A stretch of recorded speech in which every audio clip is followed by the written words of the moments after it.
Hello, everyone. I'm here again with my good friend Vincent, the Detrans counselor, although he's much more than that. And I am much more than a detransitioner. But today we will be talking on a very exciting topic, which is an unexplored territory. So we're going to see if we can knock some ideas around here on the subject matter of those who transition as a fear of adult responsibility, of growing up, and then specifically fear of reproductive burdens or responsibilities of being a mother and a father. And these might be unconscious. So I'm really excited to talk about this. I have made an outline of what we're going to try to discuss, but essentially the main thesis here is that it's just all avoidance, that transition is full-time avoidance. It is disassociation. And obviously I have my specific case study, which I'm not going to repeat exactly because this is a deeper thing here. But yeah, just to get into it, I didn't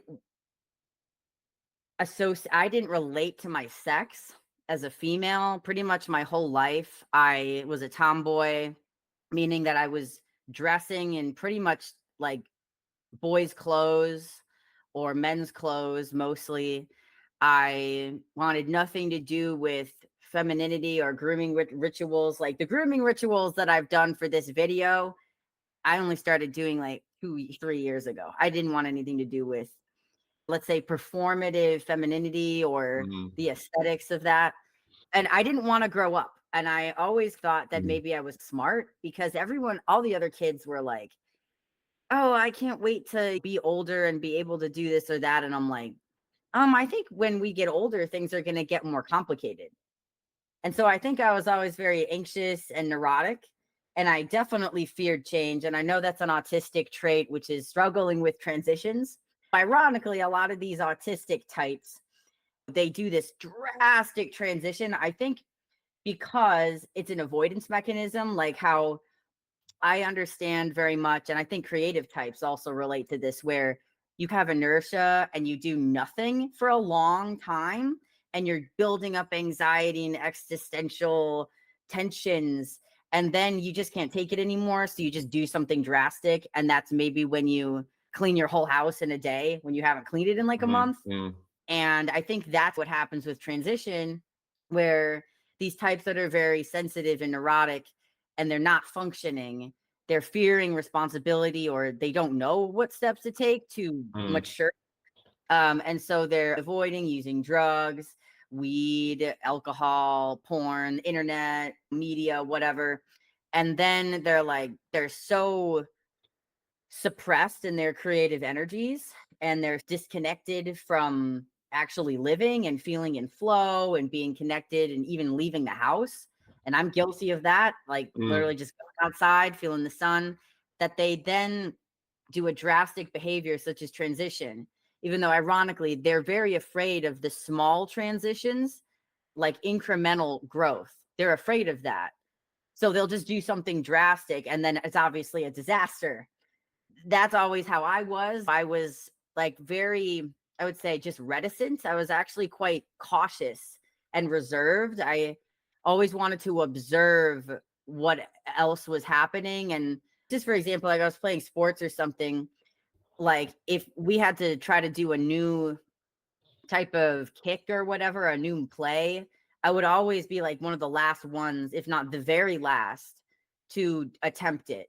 Because I think, so nervous at failure, but also I was just really socially anxious and I didn't want to like mess up socially. So I would watch like 20 people do it before me.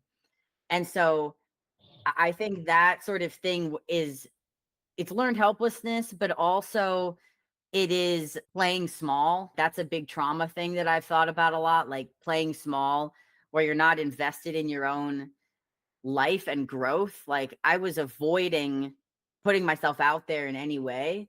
And so I was underachieving, like hugely underachieving. And if you think about a lot of these kids and young adults, they're actually quite smart and gifted and they have various talents, but they're just not really applying them. Or maybe they have some kind of ability, but no one's mirroring that. So these are just some of the precursors in childhood and then teenagehood before the trans identity that I had going on that I think made me vulnerable to maybe procrastinating adult responsibility. And then obviously with the suicide ideation and the substance abuse, those are obviously, I was trying to cope with a lot of pain. But as I've discussed a lot of times, suicide ideation, passive suicide ideation is a form of avoidance. Like I'll notice if I'm very overwhelmed these days, right? I'm not suicidal anymore, but I'll notice if I'm overwhelmed with something or there's something really complicated that I need to do, that I'll get emotionally dysregulated and then I'll start having suicidal ideation because it's a fantasy of not really having to deal with the difficult thing. And it's not so much about, I want to escape this pain right now, like that type of ideation, but more, life is just, God, is it ever going to get any easier? Like that kind of ideation. So I think those are probably pretty common developmental arrests that a trans person might have in emerging adulthood. And so you're already that disconnected, you're a tomboy, and then there's some kind of trauma or some reason that you are disassociating from your body to an extreme level. And I was disassociating from my sexuality, and it seems there's two ways to do that. You're either hypersexual or hyposexual. And it's interesting because I was pretty sexually disturbed, let's say, because I was hypersexual in some ways and watching a lot of porn, a lot of self-stimulation and obsessing over sex and writing a lot of horny songs and poems and stuff and even drawings and stuff. But then at the same time, I'm not actually channeling that into anything. It's just when you're masturbating, you know, when you're masturbating and you're just, it's just pointless. Like it's just doing it. I've heard it be called like a maintenance orgasm. Like you're just releasing energy. You're not connecting with another person. There's no pro-social behavior happening. So like I was hypersexual, but I wasn't actually having sex with anyone. And I wasn't kissing anyone. I wasn't doing anything. I wasn't going on dates. I wasn't even leaving the house, and I didn't even have friends for a lot of that time. And that's going to create feelings of shame because you have this energy that was normal, right? Like there's all this normalization around sexuality, but you aren't participating in it. And we all know watching porn is not the same as having sex, and watching other people have sex on a video is not, it's not healing the body in any way. So the point is that there's a lot of vulnerability factors of why someone's sexually disassociating, and therefore they're not going to be connected to their reproductive drives. So I think I was actually, like, looking back, yes, I was a more, let's say, androgynous woman. I actually don't think I was very masculine, except in the way that I was dressing. I think I was more androgynous, meaning that I was more interested in a variety of activities and expressions, and I was more disagreeable than the average woman, more blunt, more, my humor was more male typical, different things like that. But really, I was quite feminine because I was hopeless romantic and sentimental, sensitive, obsessed with romance. I always wanted to get married. I was very into the Disney fantasy of true love and all that. And always loved animals and wrote these wolf novels when I was in middle school, and I was the alpha female, and I had a mate, and I had 3 pups. So it's okay. There was clearly a maternal instinct there, and it was very insidious that no one was telling me. No one, no media, no figures in my life, no friends, no teachers, nobody, nothing was telling me, oh, you can be a quirky androgynous girl and you're just going to grow up to be a normal woman, and maybe you don't want to have kids now, but you might then. And a lot of women do that. And I truly thought that I would never have kids. I thought that I was unfit to be a mother. And my own mother told me that I should never reproduce. She told me that I should never have children because I would pass on my mental illness genes. Now, because, and this is important, she was of the generation and the type of emotionally unavailable parent who believed or needed to believe that there was a medical model of a chemical imbalance to describe my dysfunction. The reality was it was social and emotional and attachment based from abuse from her husband. And yes, I am neurotic. I'm very sensitive to negative emotion biologically, but she needed to believe there was this chemical imbalance that needed to be treated with pharmaceutical medications, that needed to be possibly then treated with surgery and hormones. And I think there's a lot of parents that probably fell into that same category, that then their kid got into the trans thing and they at first believed the authority of the medical model that, oh, this is a brain thing, this is a chemical thing, there's some kind of hormonal thing physically wrong with my child. It can't possibly be just that there's developmental issues or a Peter Pan syndrome or, God forbid, insecure attachment from something that I've done. Environmental issues. Yeah. Yes. I think that's actually quite common. I actually saw a paper, a study today. I don't remember when it was done. It seemed like quite some time ago. It was done in, I believe, Japan. And the research was summarizing that trans identified adults tend to have opposite sex parents that are more neglectful or less involved. So for males, their father is much less involved and more dismissive. And for females, the mother is less involved and more dismissive. So sorry, it's the same sex parent, but obviously both are going to contribute.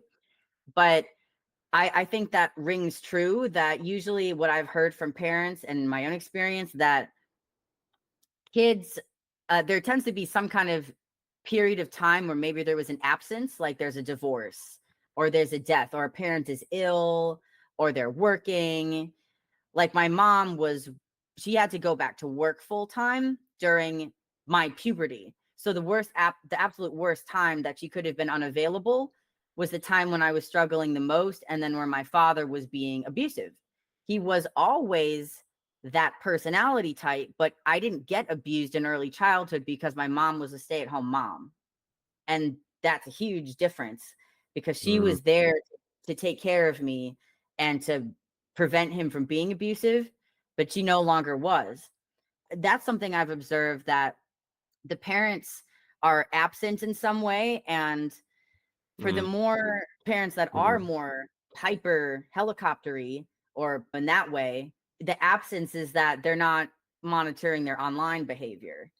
So that might be the absence factor, because the internet is a completely different world that a lot of these parents obviously don't understand. There's a lot of reasons why there might be a disassociation from the reproductive drive. But what I'm realizing is I was always very nurturing. I was immature and selfish for a long period of my life. And I didn't have good social skills. I didn't care that much about other people because I was very self-involved with my own pain. And I didn't understand that other people also had rich inner lives, or at least some of them do. Some of them don't, but some of them do. And partly, I think that's because I didn't get mirrored by my parents properly, because they didn't really understand me. But part of it is maybe the autistic typology. But so I didn't ever view myself as maternal in any way, even though now looking back, I was very nurturing. I was like playing these games where I had all these, like I was a wolf and I had all these pups and I had to take care of them and all that kind of normal stuff. I never liked baby dolls though. I never liked baby dolls, but I did have a billion stuffed animals. It's just sad that it took me until I was about 25 to be able to even at all conceptualize myself as a mother, what a mother is, what a mother, that it's actually like a blessing to take a responsibility to nurture another life. And I understand it wasn't until I was about 23 or 24 that I took responsibility for my own life.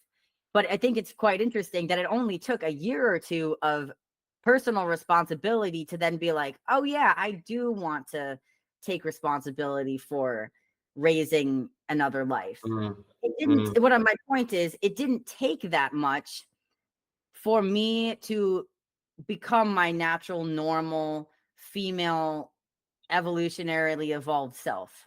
It really didn't take much. And yet, look at the lengths of extremity that I went to avoid that. And it really happened quite easily that I accepted myself as a female. It's just absurd that mm. it went that severely.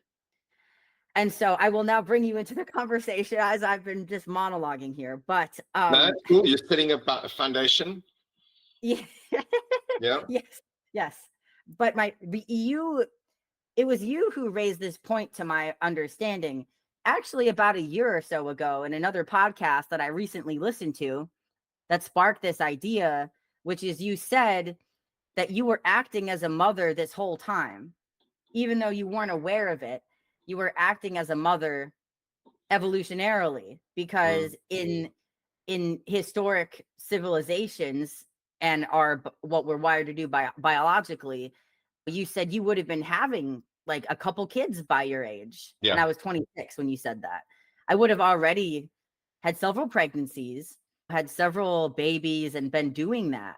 Mm, And even though I wasn't even aware until a couple years ago and didn't want that until a couple years ago, mm, I was subconsciously in retro or unconsciously in retrospect acting as a mother, acting not as if I was being a healthy mother, but by acting as a mother, I had that nurturing drive that didn't have anywhere to go.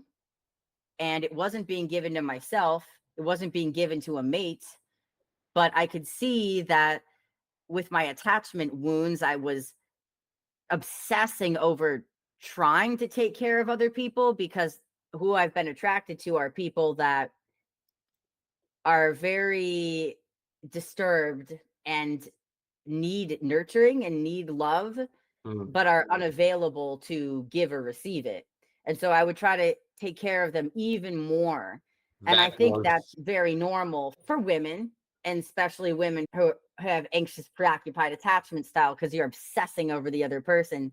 mm, But I think a lot of that is, and women tend to are more likely to have the anxious, preoccupied style. I think because of the infant urge, like you must be obsessing over the exactly. infant. And it's obviously women's predicament that there's a lot of man children out there. Mm, And it's very tempting to want to take care of them. And it's it's a point of contention for me. mm, So in that way, I was channeling it, but there was a frustration because I kept hitting walls because these men were like middle-aged, insane people. They were not infants. mm, They weren't even my own age. They were like, in their 40s and 50s. And I was like in my early 20s. So, no, I wasn't taking care of them. And they wouldn't let me take care of them either. mm, So, I wasn't taking care of anyone. I wasn't nurturing anyone. And I wasn't being loved or mirrored when receiving affection. Um, So my maternal drives, how could they come out properly with all that going on? How could I feel competent to have a child when I can't even date someone? Or how can I feel yeah. competent to have a child when I can't even get out of bed? So that is, but I'm realizing it's just, I think there's a grief that I've been feeling. There's a grief because obviously I lost a lot of potential really I've lost time, and I still have all the potential that I once had. Transition hasn't taken any potential from me, but I lost a lot of time where I could have been doing the things that I am now then. And I just feel like I was robbed of just integration in my body. Trauma caused disassociation. And so I wonder, if I hadn't been traumatized, if I hadn't been abused, and if I didn't transition, how much earlier would my reproductive drive have kicked in much earlier? Because I think it would have, because, and this is very sad, because I really think that if I had a healthy male in my life, like a boyfriend of any kind that wasn't like a middle-aged drug addict, that friends with benefits person, that I might not have transitioned at all, because I think I really needed to feel in my body, and I was so disassociated. And I think that if I had had loving touch and affection and got my nurturing and love mirrored back to me in a romantic and sexual way as a teenager and young adult, I don't think I would have transitioned. And I honestly think that I would have had a much stronger reproductive drive. And again, there was a lot of other comorbidities, and there was drug abuse, and I don't know for sure that I would have become a trad wife at 21 or whatever instead of smoking crack, or what, most likely not. But I think it would have happened earlier, because now that I feel comfortable in my body for the most part, I don't mind my femininity, and I don't mind my nurturing instinct. And it's sad, because this whole time I had this lover girl energy, which is what I'm portraying right now, obviously, this shirt and everything. That's what I lean into today. But I always had that. It's just that it got misdirected in such a convoluted and stupid way. Like, as a teenager, I would listen to male rock stars sing about love, like Phil Collins, Billy Joel, the Bee Gees, like really sentimental, deep, poetic love, heartfelt emotions. But the only way that I felt like I could access that was through the masculine. Yes, I was sexually and romantically attracted to these men, and there was a confusion of, do I want to be with them or do I want to be them? Because I was that lover archetype. And I never listened to any female artists, and I still don't, honestly.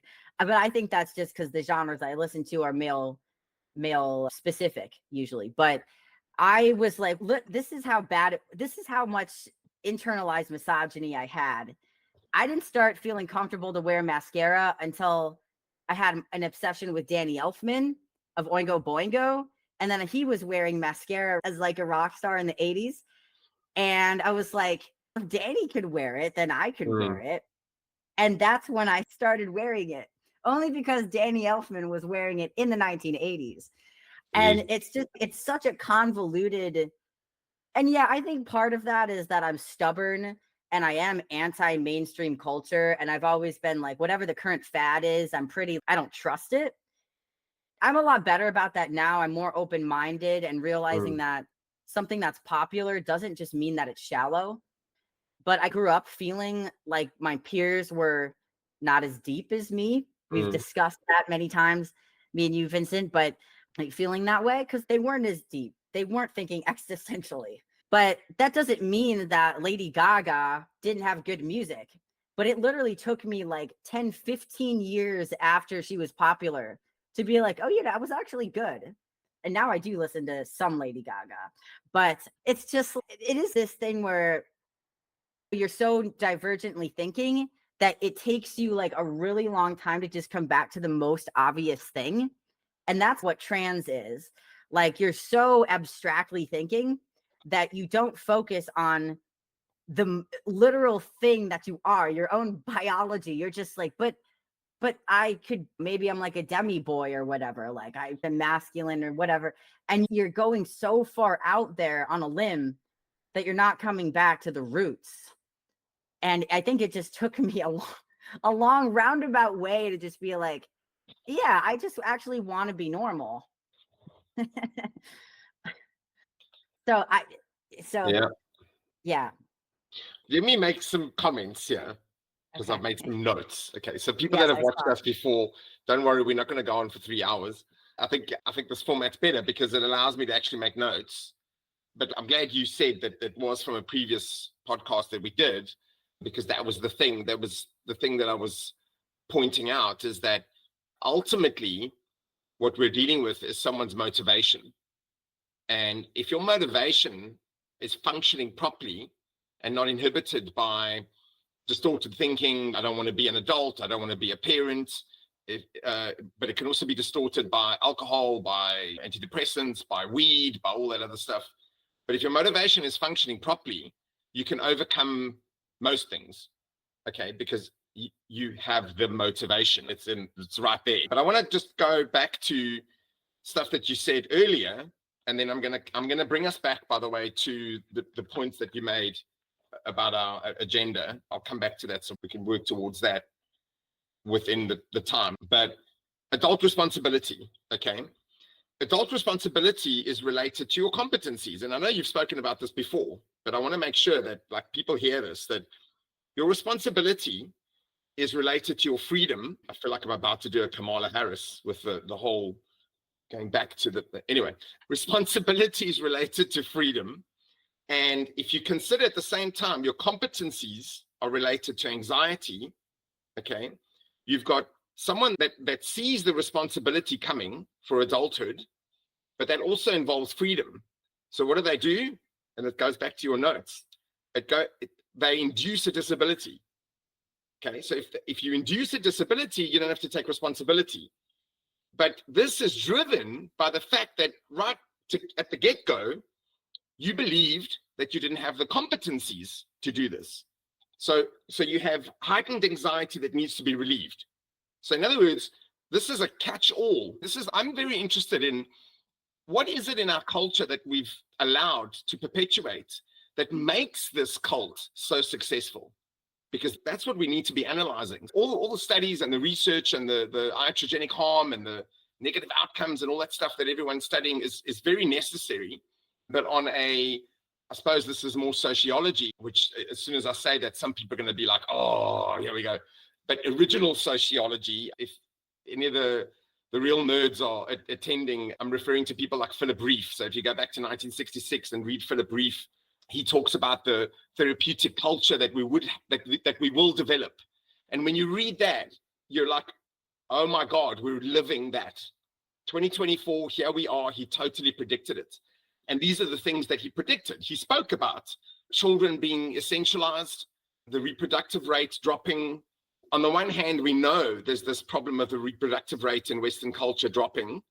And we've got the very worst signs of what I would call a sterilized identity, which is the trans identity, okay? So we knew already 20 years ago that the reproductive rate in Western culture was dropping, and now we've got something even worse, which is a sterilized identity. You actually choose to be sterilized, okay? I know that some trans people will still procreate, but broadly speaking, we're creating a sterilized cohort, let's say, okay? But let me just go through some of the stuff, because to go back to stuff that you said, you admit that you didn't want to grow up. That is very common. So if anyone doesn't know, I work with detransitioners in a support group, and that's very common with them.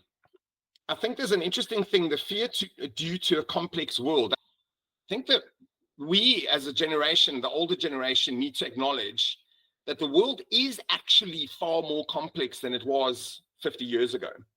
So people talk about, oh, the 80s were so much better. And yeah, they were so much better because they were simpler, okay? But the fact is, we've got kids now with higher IQs than their parents, usually, okay? I've got some clients, detransitioners and trans, who have crazy IQs, crazy stuff like that blows my mind, but they have no competencies, okay? Yeah, there was a tweet you did a while ago that was like spot on about competencies. You wish you had more competencies instead of having to transition. You said you wish your parents had given you more competencies, but the thing is, your parents were relatively incompetent. So Now, your parents were relatively incompetent, even for their own generation. But now in the new world, this highly technological world that we've created, they are completely incompetent. Okay. We need to see that spectrum. And then, so again, I just want to reiterate, responsibility and freedom. In psychology, we know that people will deflect and deviate from responsibility if they can, but at the cost of freedom. And the more freedom you have, the more responsibility you have. Okay, so if you look politically, what we're dealing with now, and I'm glad you've joined the MAGA camp as of yesterday at this recording, because a lot of people on the conservative side, small c, I would say, conservative, acknowledge this, that freedom brings responsibility, and they embrace it and they see it as a challenge. Whereas you've got this mothering, nurturing, overly empathetic, and I should clarify, obviously mothering is really good. Okay, so I'm using more of a psychological term, this overly nurturing, overly empathetic culture, which is clear now, you can see it between Kamala Harris and Donald Trump. Okay, so what we've, from a psychology perspective, what we've ended up with in America and in some other countries as well, it's not just America, it's not even surprising because we've got the extreme feminine with all the nurturing, everything's just joy, just ignore everything, everything's just joy and we'll love you and we'll care for you. And Trump is, we need to put down walls and we need to, it's the two sides of the spectrum of the masculine and the feminine. Masculine and feminine traits. And of course, it's more likely to be a woman and a man. And that's what we've done. We've elected these people. The fact that America is swinging heavily now to Donald Trump is very revealing because Camille Paglia said years ago, about 8 years ago now, she said, we need a revival of masculinity. And I'm sure wherever she is, she's not even surprised that Donald Trump is going to be president for the second time. So anyway, enough about politics. Something, I'll move quickly. Something you said, learning from mimicry. Okay. You said something about mimicking in sport. Yes, you would watch them and what you were really doing was mimicking. And that's what trans is. Trans essentializes the mimicry. It says, oh, the mimicry is the thing. And it's the mimicry is just how you learn and then you move on. Then you incorporate yourself.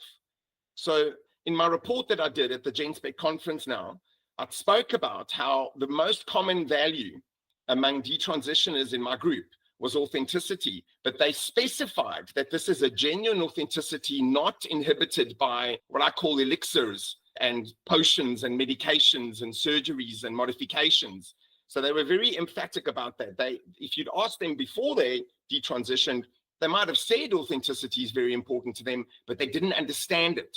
And it's this shifting from you mentioned fantasy, like you wrote a lot of fantasy about rules and stuff. So a lot of the pre-trans people, the younger, like 16-year-olds, imagine themselves to be authors and to be creating these fantastical worlds, okay? So someone needs to help them bridge the gap between fantasy, which is fine, okay, and reality. And what is that gap? So of course, my group's name is called Bridging the Gap for this reason. The gap is competencies, okay? You can have a fantasy, but you have to have skills to bring that fantasy into the real world, okay? Which, by the way, for people listening, I don't mind bragging that I did this in my life, okay? I don't mind bragging about that because I've earned it and I did that. I had my own business for 21 years. My restaurant was a creation that I walked into. It was my music, my decor, my recipes. The atmosphere was mine. Everything was mine. And I'm an artist as well. So what I did with my restaurant, which I think is what helped me motivation, it helped me endure the difficulties of being an entrepreneur, especially in the restaurant industry in South Africa, because I appreciated the fact that every time I walked into my business, I was walking into my creation. So I was sufficiently motivated. So I endured all sorts of crazy things, especially during COVID, because I was motivated, you know.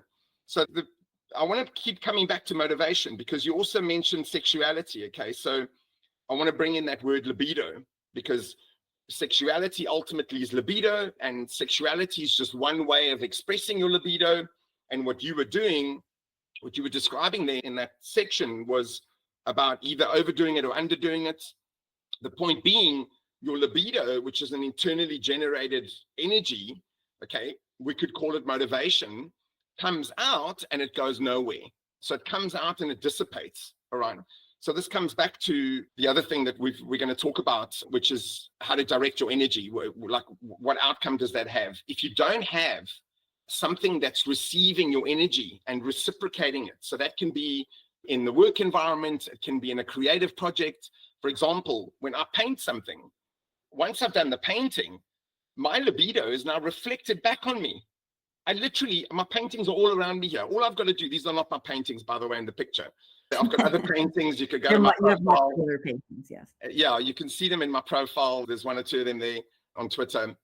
But I learned that very early on, that when I did a painting and I looked back at it, there was something magical that happened, that the stuff was just coming back at me. And I was like, this is amazing.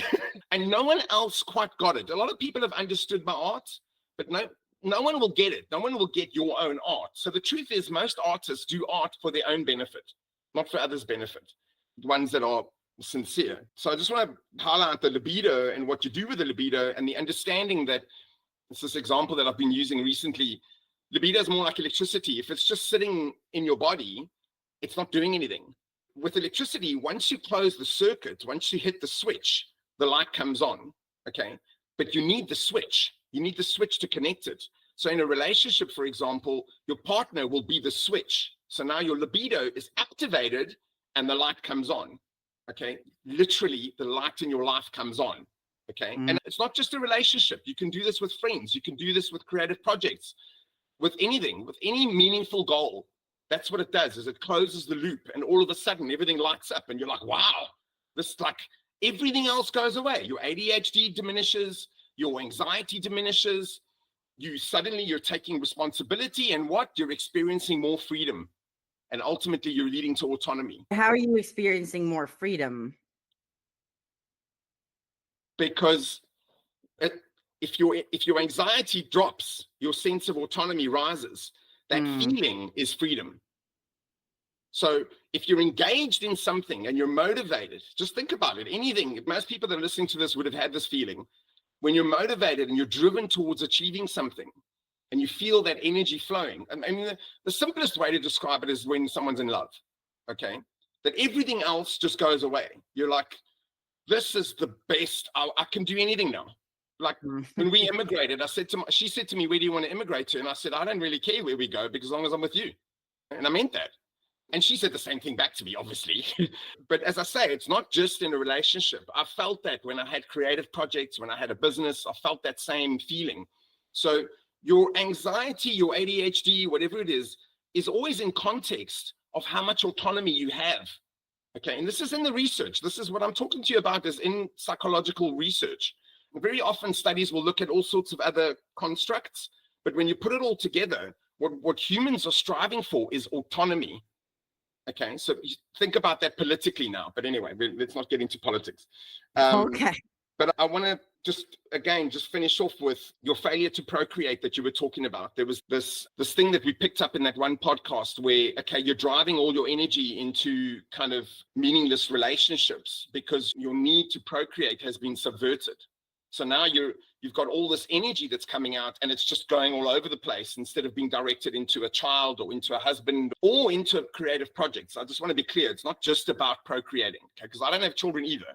But the point is, with that, you're defying core motivation. So what motivates human beings is separated by sex. So what motivates men is different to what motivates women. And when you shut down a core motivation, you have pathology, you produce pathology, okay? Again, this isn't complicated psychology, but I think a lot of people don't know this. And so I'll throw in some other terms that especially if parents are listening, they're gonna know. You have dopamine collapse, which is what happens also, we notice it when there's excessive social media use.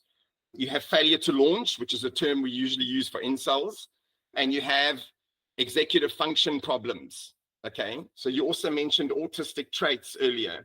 And with many people that I'm dealing with, they're not autistic, they have low competencies, they have executive function problems, they have motivation problems. So they look a bit autistic because that's actually their problem. Because what I've noticed is over a couple of weeks, when I engage them and I activate motivation, those symptoms start going away, and the parents notice, people notice. And it's not just young people, it's older people as well. Okay. What symptoms? The symptoms, like, it's like we sometimes think that someone who's not meeting your eye and is looking away and gets nervous at things, we think, oh, they're on the spectrum. Okay. Look, that's an accurate description. I don't have a problem with the description, but it's not definitive and it's not determinist. Okay. So when you inject competencies and you inject motivation and you inject confidence, there's a thing I think maybe we'll have to talk about next time, but the seductive reasoning, we'll come back to it another day. When you understand that you're dealing with very often we've got people who are running Windows 98 and they're trying to figure out the problems in a Pentium i7 processor. Okay. Because that's what's happening with this generation. And I'm not saying like I'm the expert at this, but this is what is pretty obvious to me and many other people in psychology. So those competencies needed to come online earlier because very often people enter puberty earlier. Okay. Or at very least, even if they don't enter puberty earlier biologically, they're being exposed to things that in the past they would only be exposed to when they were 18 or 19. Okay. So they're being challenged in a very complex world. Their brain has been stimulated to develop, but they don't actually have the competencies. And what do the parents do? They just go on with their lives because they think, oh, I was fine at their age. Mistake. That's exactly what my mom did. She was the youngest of 12. So she grew up like in a pretty loose environment and neglectful environments. Neglectful. Yeah. So she's just, I don't understand why you are having so much trouble. She just didn't understand. And so it was easier for her to just be like, well, this must be you. It must be you're just disabled. And that's one of the worst. Obviously, my family system was pretty extreme compared to some families. She did say to me, you are disabled. Like you are disabled and you should apply for Social Security because you're so disabled. How old were you when she said that? Like 21, 22. So you're telling a 21 to say to someone. Jesus. Yeah, and that's the same age that she said that I should never reproduce. So you have a 21-year-old, 22-year-old girl. Yes, I was very fucked up. Yes, objectively. But she's saying you should never reproduce and you're disabled. Like the main thing that motivates a female to have kids, the main thing that motivates a male to have a career, like the two things that you would gain any sort of meaning. She was just like, that's just not going to happen for you, or it shouldn't happen for you. You're incapable of it. You have no competency. You look so pissed. Yeah. So this brings up some stuff that, I deal with other clients as well. This foreseeing, you think that you can judge someone's future, anyone's future, my future? Who the hell are you? No one has the right to judge someone's future, to say you're disabled. Okay. This is pulling us into this one direction of this overly empathetic society that someone can now be labeled disabled and they can enjoy the benefits of a supportive society, which didn't exist 100 years ago. 100 years ago, if you were disabled, it would be like, good luck, pal. Go ask your grandparents for some support or something. Nowadays, you can do that. And I know you wanted to talk about that anyway, the disabled thing, but can I just make one or two more important points? You mentioned this like mother, father, and then you did elaborate a little bit. So I like the idea of the archetype of the mother, father. Okay. So I might not be biologically a father. Okay. But I might be soon, but that's another story. But I certainly realized at some point, I think in my early 30s, or mid 30s, maybe, I realized I've got this powerful instinct to be a father figure, and which I managed to express through my business because I employed younger people. Okay. And that was extremely rewarding once I understood that. And I was like, oh, okay, cool. That's fine. What's the harm? Obviously, these people were not actually my children. So you have to have boundaries and limitations and whatever. But that was extremely rewarding. And I'm still in contact with some people that I employed 25 years ago because of that. I just the other day got an email from someone who's had a baby And I was one of the first people she told because I had a role in her life. And her father, there was nothing wrong with her father. He was a perfectly decent guy. I know him actually. Still now, we communicate now and then. But in the outside world, there's this other figure that's now going to introduce you to real world consequences, real world motivations, environments, and all that stuff. And for a young person to have someone who bridges that gap, I think is very powerful. So you should be very careful who you allow your children to be exposed to, I would say in those ages between like 13 and 18. Because if you don't have someone that's helping them bridge the gap from the nurturing role to the responsibility role, you're gonna have problems. And then this one more point quickly I want to make. You said something really interesting, but I paraphrased it. But getting to the point where you feel safe to reproduce, which will allow the reproductive drive to emerge. Okay, so because obviously I know a lot about your past. If anyone's listening, like Laura and I have obviously spoken a lot before, you never got to the place where you felt safe enough to even consider that I might have a child. So in other words, that core motivation of you as a biological woman, as a human being, just never came on. It is now on now, I know, but in that period that you needed it, you actually needed it. So again, I'm talking about a core motivation, which will drive other behavior. I'm not talking about someone that wakes up at 15 and goes, oh, I want to have children. That's not what I'm talking about, okay?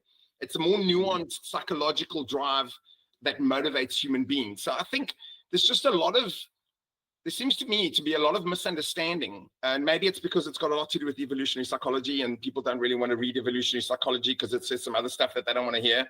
But actually, we're evolved to do certain things. And when you try and subvert that, you enter yourself into failed executive function, failure to launch, et cetera, et cetera, et cetera.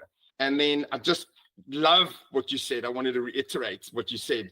To be the object of attraction or be with the object of your attraction. Now, look at what I said about the light bulb and electricity earlier, okay? One cannot be the light bulb. You have to focus on the light bulb so that it comes on. And when it comes on, that current comes back into you and it goes back to them. And if you're reciprocating that, then you're basically lighting each other up, okay? And that's, Laura, you and I do that for each other, okay? So it's not just about relationships. It's about friendships. It's about powerful relationships. Even there might be dynamics between a leader and the people that follow them and that kind of thing. So I just wanted to reiterate that because that is one of the fundamental attribution errors. That's an attribution error, but it's a self-serving bias that trans people are making. So trans people or pre-trans even are saying, I want to just be the light because the light attracts attention. Which is the light being the opposite sex. You want to be the opposite sex. You think it's the opposite sex. So you're mimicking something, but you're not closing the circuit. And when you realize I need to be with the other person, that's a conceptualization of a circuit. Now you're closing the circuit. The libido doesn't flow if you are the light. So what you do then is you paint yourself yellow and you write on yourself light bulb and you walk around and everyone goes, what are you doing? You're not a light bulb. And then, maybe we should come back to the disability thing just for the last few minutes, because I know you had a lot to say about that the disability culture, again, which is an offshoot of this overly maternal, overly empathetic culture that what are we doing? We're nurturing that as well. I call it permissiveness. It's a permissive culture. It's permissive parenting. It's permissive mothering. Yes. And it's permissivist in general it's just permitting everything and anything. And it's just it's so permissive that it becomes apathetic. Yes, exactly. Apathetic. Yeah. Yeah. And that's the mistake a lot of parents now are making because they've been influenced by whatever, is that they're permitting, and they're paving the way. There's a term in Sweden. It's that game they play on the ice where they polish the ice before the ball comes through. It's not really a ball, but that's that parenting style, which they talk about in Sweden, that you shouldn't do that. You must allow the child to figure things out on their own. And any of the parents that are listening to this, I struggle to make parents understand this. They just don't understand. you are usually, not always, but usually underestimating your child's capacity for growth. Usually. And I find that tragic, because when you discover, okay, I had a much worse childhood that forced me to adapt. Okay, I don't wish that on anybody. But having said that, when I learned at the age of 16 that I could pay my own rent, feed myself, and walk around like an adult, and people would take me seriously, although I wasn't an adult, that was a very powerful feeling. And already you see the sense of freedom that came with massive responsibility meant I had to develop competencies now.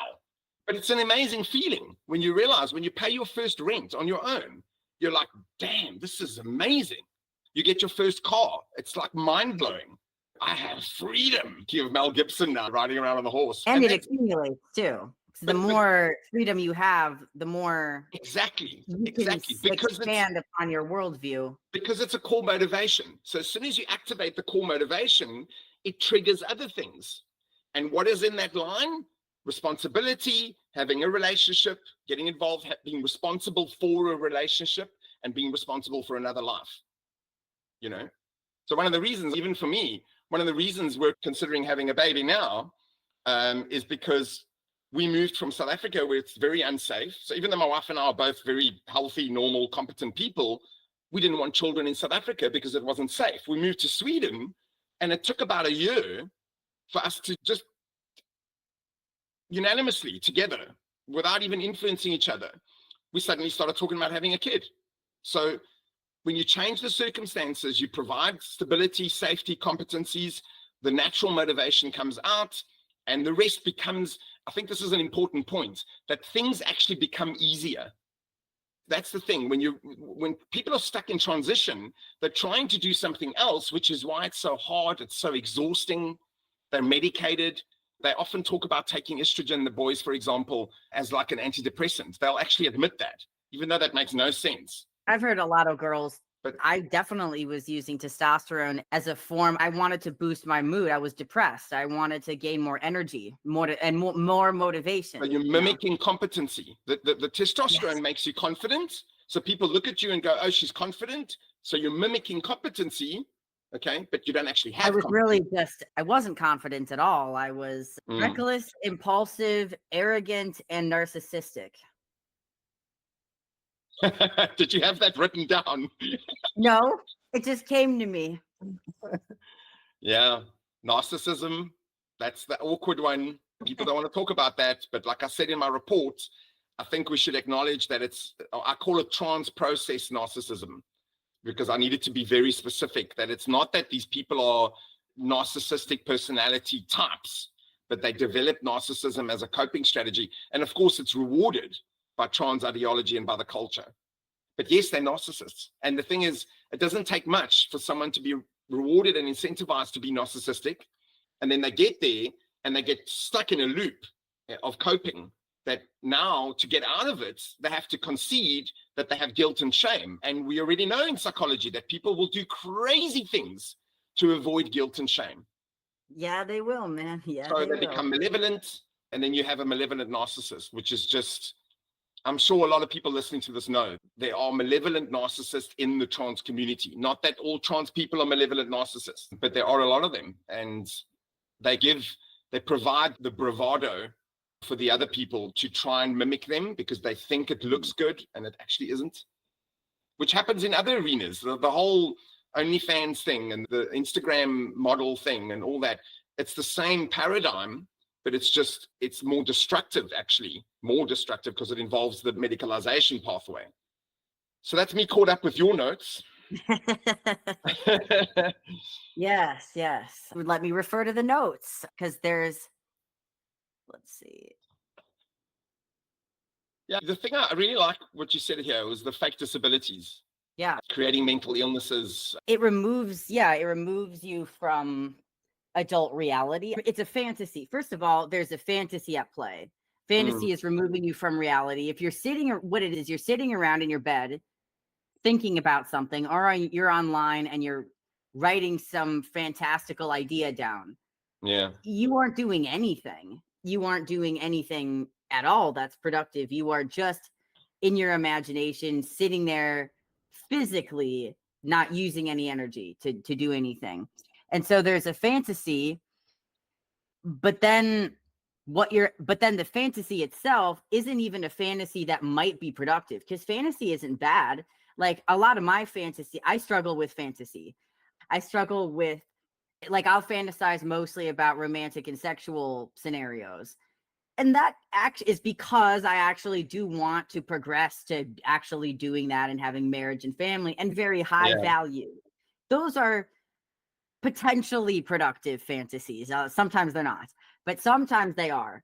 But if you're just sitting around thinking about your persona, a persona is like if your personality was an animal character, you're wearing a fursuit maybe, or something like that. Like a lot of these identities combined with gender, animals, plants, mythical creatures, fantasy characters in media and fiction, and then disabilities. So they're like, all right, I'm a mentally ill. Like there's this one girl that I talk about in my book. She identifies as a red-tailed hawk, and her name is Horus. And she's just, that's the level of disassociation. So she's not just fantasizing, she's fantasizing about something that, at least on the surface, no, I'm sure in a psychodynamic setting, it'd be quite fascinating to talk to her about why she chose a red-tailed hawk. Maybe it's she wants freedom. Maybe she wants to fly away. Who knows why? But I certainly had my reasons for being obsessed with wolves. It's related to attachment. But on the surface, it's just shallow fantasy that's, you're not even fantasizing about doing anything real. It's just land, but it's not shallow fantasy. I love that. It's nothing. And so a lot of these disabilities are even worse than that, which is literally a disabling fantasy. You're fantasizing about not having a leg, or having to wear a cast all the time, or not being able to see properly, or any imaginable amalgamation of it's stupidity that people come up with here. I always talk about how it's misdirected creativity, that these people are highly creative, they're highly open, they're into abstract thinking, they're into intellectual ideas. So they're misusing their openness into these closed circuit. I like that, closed circuit endeavors. Like for me, the fantasy was being a gay man. Yes, it comes back to me wanting to have a sexual relationship with a male and be married, which is not a bad fantasy, but it's being conducted into something that's not real. I am not a man. I'm not homosexual, and I'm not a homosexual male, and I never could be or ever would be. And not only can I not be that thing, but the thing that I'm idealizing rejects me entirely. And so I was doomed. It's very sad. And it comes back to attachment, as insecure attachment as well, that I'm set up to relationally fail to the extent where I'm identifying as a gay man, as a straight woman.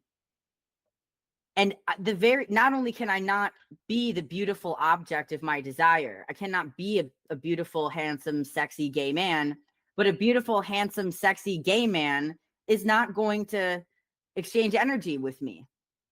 Yes. They're going to reject me. Exactly. And so there is no path. It's actually worse. Sorry, Laura. It's actually worse. And this I've learned. This is some things I've learned talking to detransitioners. It's actually worse. You'll be abused by that community because you're a novelty. And this is what a lot of the pre-trans and the trans ideating people don't understand, is that you're submitting yourself into I don't want to call it a community, because it's not a community really, but a paradigm where you submit to abuse. And I'm dealing with victims of this who've spent years, in some cases, trying to fulfill that thing that you're talking about, to be wanted, to be needed, to exchange libido, to do something meaningful with that. But of course, it's a dead end. So by you would have been living as a gay man, having sex with gay men, okay, which happens, all right, but it happens by gay men who see it as a novelty. They never commit. And then there's the others, there's the males who, I'm thinking about my clients, and it gets me upset because they get trapped in this thing for years, where now they present as a female. Some of them pass, it's quite rare, but some of them pass as female. But because they're so performative, the predatory male recognizes that as opportunity. And because this person is committed to this identity, they want to fulfill the sexual role. And they realize after a couple of years that they've been used. Because the fact is, even gay men or men that are curious or men that are whatever are not going to pursue a meaningful relationship. So it usually ends up in some kind of abuse. You're being used. And look, some of these men are not necessarily abusive about it, but you're a novelty, they'll enjoy you, and then they move on with their lives. The fact that very often, I think it's an important point, very often these relationships don't happen in public. That's a big sign. And that's what a lot of these people will do. They'll convince themselves for years. They'll have an online relationship where they get together and they have lots of sex every now and then, but because it's a novelty, there's no real meaningful outcome. Yes, I was used by 2 gay males to realize that they were gay while we were teenagers. And this was before and during the start of the trans identity. And yes, it was related, clearly. But then after the trans identity, I was then used by bisexual males to realize that they wanted to have sex with men. The crack addicts that I dated, famously the crack addict, he used me to basically be like, I think I actually just want to be with men. Like, he was on Grindr. He was exploring that side of himself at the age of 47. And he found me, and we just enjoyed each other's company. And I'll put that loosely because it was a pretty miserable time for both of us. Tolerated each other's company. We tolerated each other's company and smoked and enjoyed the company of crack. And he just was so avoidant. He just kept distancing more and was just like, yeah, I just want to. Like, one night he just very sadly guiltily told me, I think I'm going to go out and try to find a man tonight. And this is while we were dating. So he was just like, I mean, he didn't care really, clearly about how I would feel about that. But yes, that ended after about 3 months. But yeah, there's a lot of those like instances, especially with the males will. No straight women want to actually date a man that's a tranny. They're not going to have a meaningful relationship. It's only going to be like, sometimes you'll see those MTF and FTM couples where they're both colluding with each other's disassociation, but you rarely ever see a trans man and just a normal straight woman. These guys are, whether they're gay or not, they're just so confused. They're getting with these chasers that are then just abusing them. And that's whether they're gay or not. And I still know some detransitioners that they don't even know what their sexuality is because they were having sex with guys because they were presenting as female to escape trauma, or they were just confused. And they think that they're heterosexual, but they're actually not sure because they continue to even be like, I don't know, maybe I'm bi. And some women too are like that.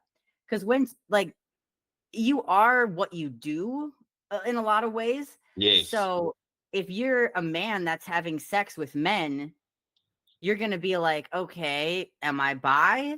Even though you might actually not really be attracted to men at all. You might just be so starved for any attention at all that you might just be allowing yourself to be used. Yeah, actually, I'm glad you made that point, that you not only are, at the very least, it's self-neglect and you're being neglected by these people, but it can also be abusive. Neglect is a form of abuse, but they are related but different. And it's okay. I was lucky that I was never sexually assaulted, but I was chronically neglected. And I will, though, say what's interesting is I think one of the seeds that was planted of my detransition. And again, it's very sad that I do believe if I had just had a loving, significant other that I wouldn't have transitioned, because the crack addict himself, he didn't view me as a man. He was a 47-year-old. He had an 8-year-old daughter. He had played in bands. He had sex with over 100 women or whatever. And he viewed me as a woman, a 21-year-old woman. And it was just clear that he viewed me that way. And I started feeling, oh, do I want him to call me his boyfriend or his girlfriend? And I was like, if he called me his girlfriend, of course, he wouldn't call me his girlfriend or boyfriend because he was non-committal. But Conveniently. yeah, of course. But I was like, actually, I think I'd be okay if he called me his girlfriend. And it was like, this was a person that was horrible to me. And there was not even barely mirroring going on, but we would like smoke crack and make out and stuff. So there was something going on. But just the acknowledgement would have meant something if he said, "You're my girlfriend." But even the fact he didn't even acknowledge that verbally. It was just from the little affection and intimacy that I had in a heterosexual dynamic. I was like, oh, if he called me his girlfriend, I would be okay with that. Yeah. And I didn't detransition at that time. I detransitioned a year later. But yeah, I think if he had called me his girlfriend, that would have sparked the process a lot sooner. I didn't have anyone who was willing to be with me or call me their girlfriend. But if I could be a girlfriend, I would have taken anything. I was trying to be literally anything at all, anything. And so if I was girlfriend, that would have felt right, because it is right, because it's aligned with reality. And it was what I wanted out of the behavior I was doing. It was the outcome. I wanted to be special to someone and significant to someone. But that thing that you said there now, you said I would have taken anything. What I hear when you say that is there's part of me that knows I just need to activate my libido. It's like there's part of you that it doesn't speak English. That's the problem. Well, I wrote a million poems about it.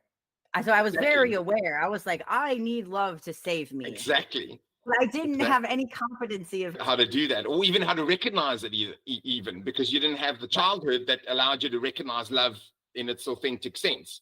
But I want to just one more point, like you said, that there's some of these trans people are switching. They're switching between partners. They don't know. And I get that often. That's a problem. If you don't know, I'm happy to accept someone that's still figuring it out. It's not about acceptance or rejection or anything like that.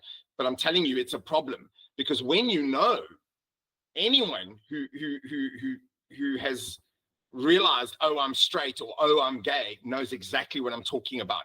It is like the lights come on. It's like the fog clears. Okay, and this is why we say that puberty is the cure. This is why, because puberty is the fog. Okay, but once you get a sexual experience, doesn't need to necessarily even be sex itself. But once you have a sexual experience, the fog clears and you're like, oh, yes, now I know what I'm focusing on.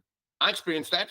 Not that I was like sexually confused, but once I actually had sex at 16, all my motivation came online and my direction was clearer, because now everything relates to all the other decisions I make.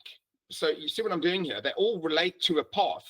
They're all going along one path. Whereas before, you're like, oh, I'm going to try this, and then I'm going to do that, and then I'm going to think about this, and I'm going to, and then as soon as that light comes on, it's like a spotlight. You can see which direction to go in. So the libido is a kind of a motivation, but I want people to understand it's like it directs you. It gives you direction. So people will talk to me about how I don't really know if I like men or women, and in the meantime, I'm going to dress as the opposite sex. You're deliberately sabotaging your libido, and it will never come on. And at the same time, you want me to help you with motivation. Okay, first we need to switch on the lights, okay? And then we can see where you're going. Yes. Yeah, but I also think there's part of the disability thing and the cross-dressing and the rejection of self in relationship to sex is that for whatever reason, you don't feel sexually desirable. And so a lot of these people, and myself included, voluntarily take themselves out of the running. And I feel like this could be looked at in two senses. It could be looked at as a deliberate attempt, like a sneaky fucker kind of situation where it's okay, I'm not having success in the normal mating market. And I feel like I did this to some extent. I'm not having success in the normal mating market. And my rationalization was I'm androgynous and no straight guy is going to be into me. Not that I didn't consider my low self-esteem exactly was going to be the reason, but I'm like, oh, whatever. There's a fundamental unlovable thing about me as a woman. So I'm going to sneak my way through this disassociation into this goal to try and be with men somehow.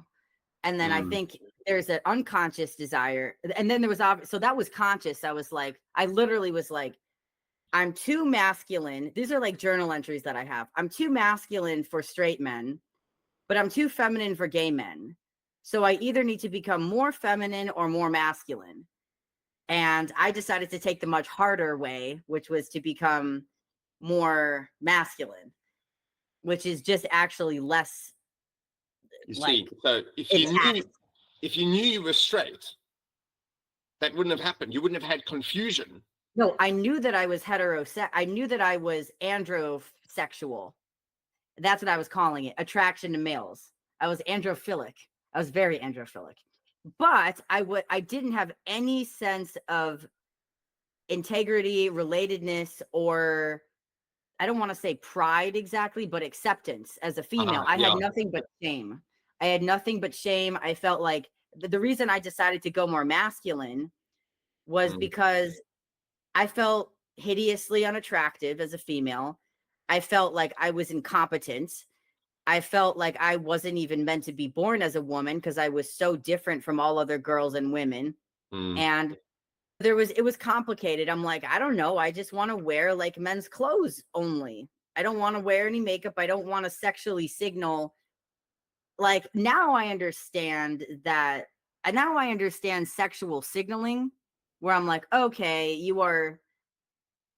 I don't dress myself like this 24/7 the way I'm dressed now. Only when I want to sexually signal would I do this. But otherwise, I'm not going to do that. But I'm doing it in certain contexts because I want to show that I have competency in beauty, in aesthetics, that I'm agreeing and consenting to participate in the mating ritual. Yes. And that was a missing piece for me, that I felt like I didn't know how to play the game. I felt incompetent to play the game. And therefore I was like, whatever. The game is, rigged, basically. So I'm not going to play it. And I think that's what queerness is. It's revenge of the uglies, and it's revenge of the degenerates, and it's revenge of just all manner of any possible level of incompetent person you could think of, or behavior is weird. And it's to say, oh, it's the wealthy, straight, married, cis, heterosexual, white males and women, females that are the problem. The people that are competent, successful, normal, and happy, those are the people that we need to subvert. Because we can't become that. I have a metaphor that I often use, which is very primitive, which is you can live in the village, you can live in the outskirts of the village, or you can live in the jungle.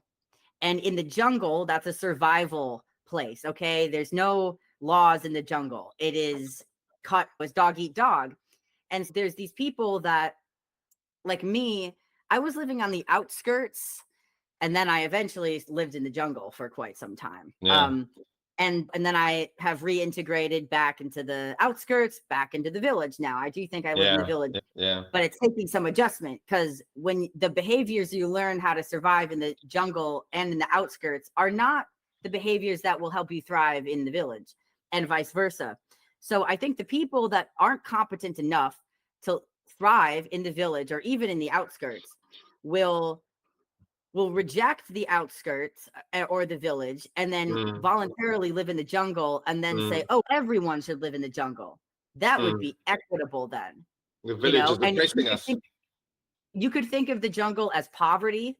You could think of it as trauma. You could think of it as any form of oppression. True. And there's legitimate, I mean, I was in the jungle because I was in survival mode from trauma, from abuse, childhood abuse. So it wasn't totally a choice, but I also rejected the norm and the ideal, and what I didn't, instead of being like, oh, I should be inspired to try to live in the village and acclimate and I can be successful, I just rejected it all and was like, I'm just going to live in the jungle.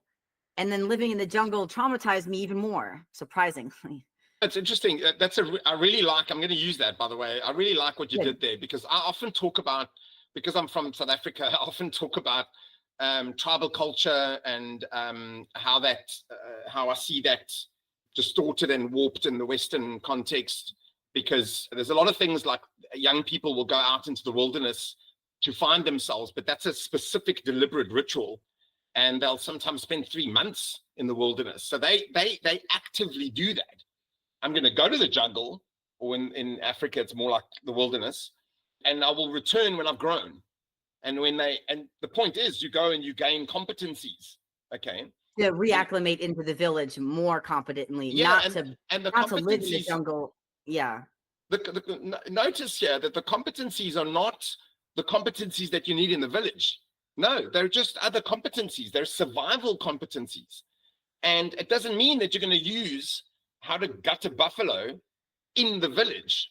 So I want parents to pay attention to that. Like, you're giving your children competencies on how to work the internet. And I've actually heard that, I believe, some other therapists advise their parents to let their children be on devices because they need to learn how to work in this technological world. And I'm like, that's insane. So that's that in our analogy, that's like saying to the child in the village, we're going to send you into the wilderness and we're going to send you out there with a pot and pan and some knitting material. So you're going to gain competencies in the wilderness about what you should be doing in the village. That's not the point. You need to go and develop survival strategies in the wild with all the challenge and the threat that brings. Okay, and obviously I'm not talking about dangerous threats. I'm talking about relative threat, so that you can feel like you will be okay if things in the village go wrong.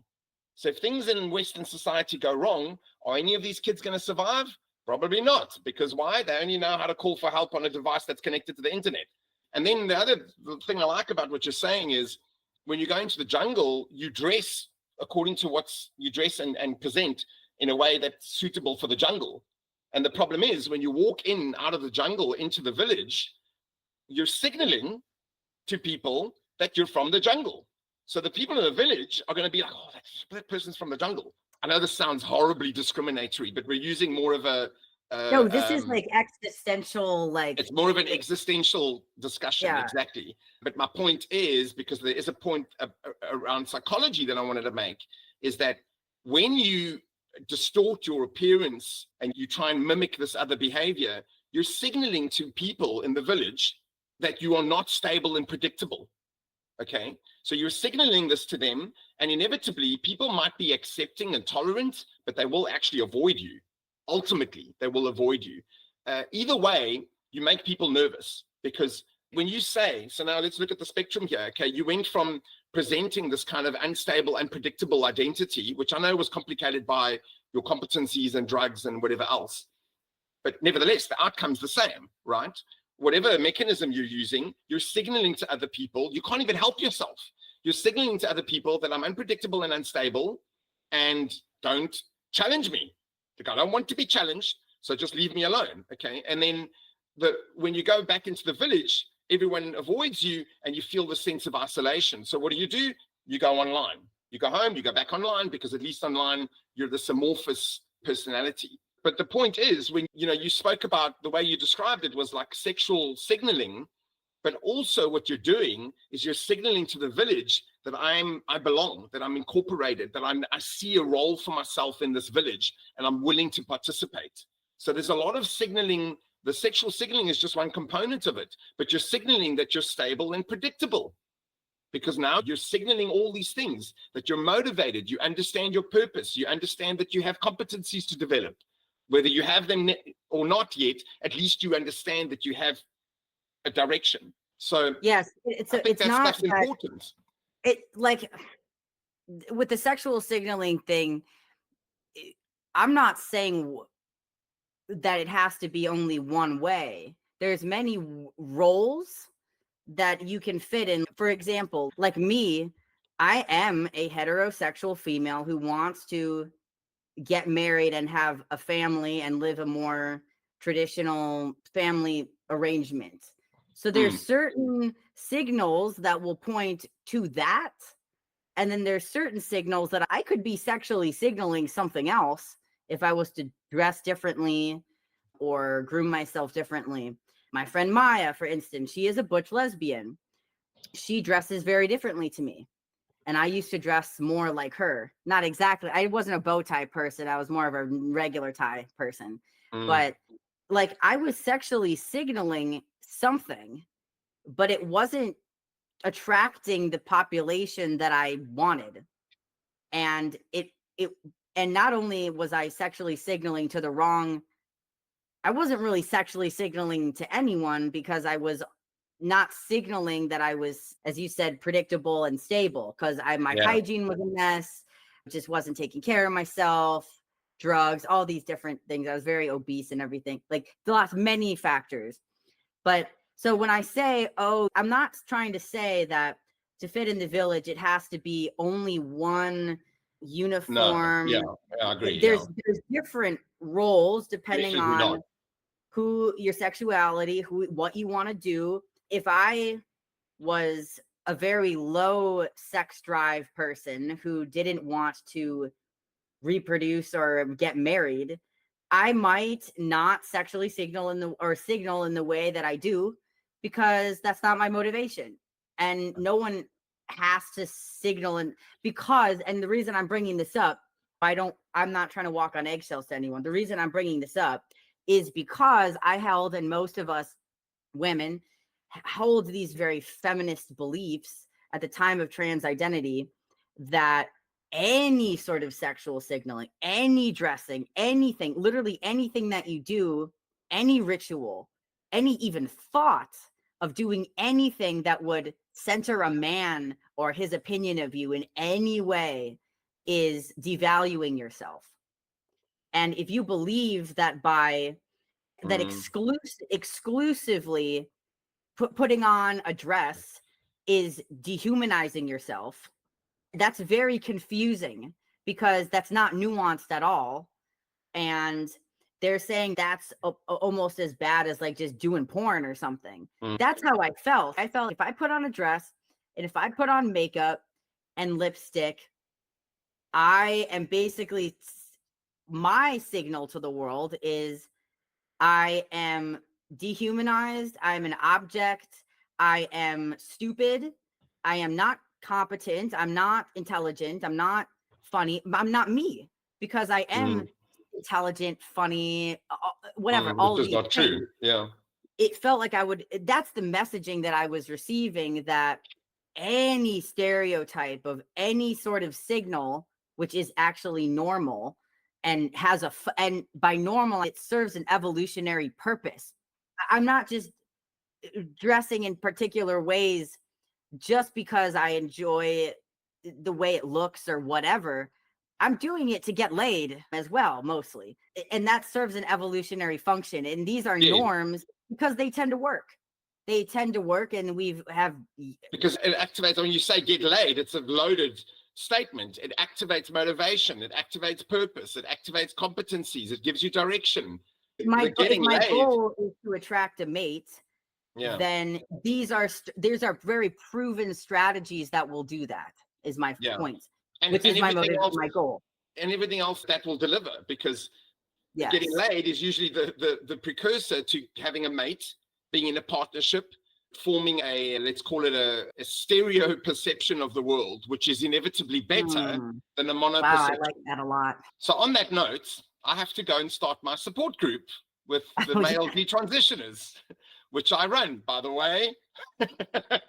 Hint, hint. So Laura, I love chatting to you. This is always great.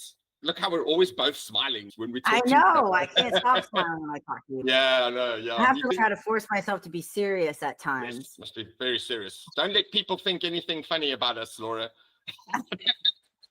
I know that we can, because we're talking about really intense topics. So I try to give the topics respect, but Yeah. I'm just enjoying your company so much that I don't feel bad about the topics, that is ideal. Yeah, That's ideal.